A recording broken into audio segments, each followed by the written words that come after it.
bạn là cô thân nhập vào bạn con tao rồi bạn là cô thân nếu nếu nó bạn là cô thân bạn con thân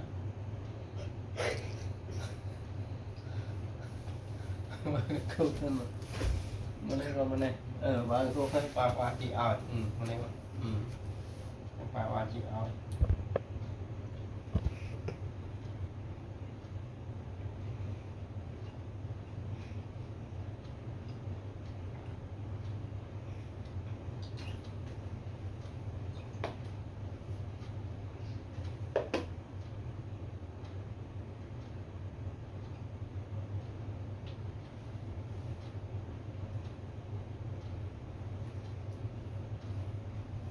bạn này bà chị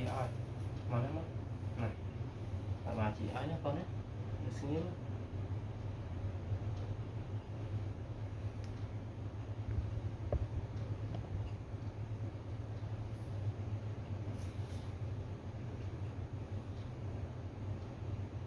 suy nghĩ mà này mà cùng được trực ba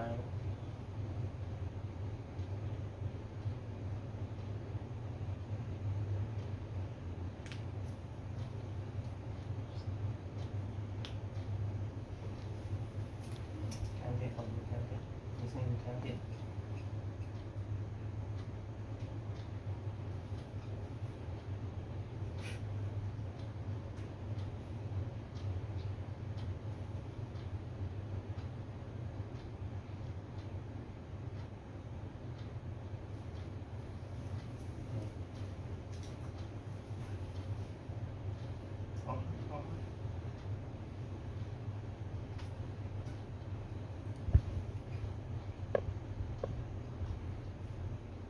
lẩu bao nhiêu lẩu còn từ si lươn na chắc kia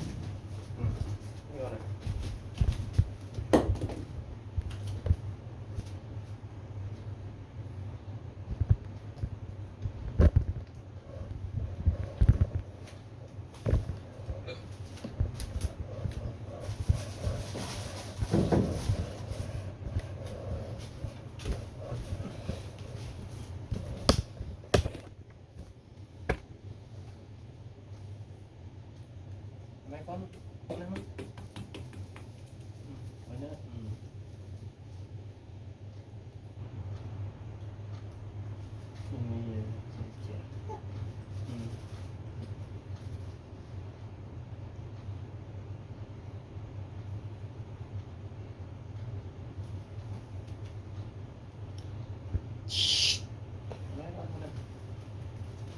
không khổ gì cả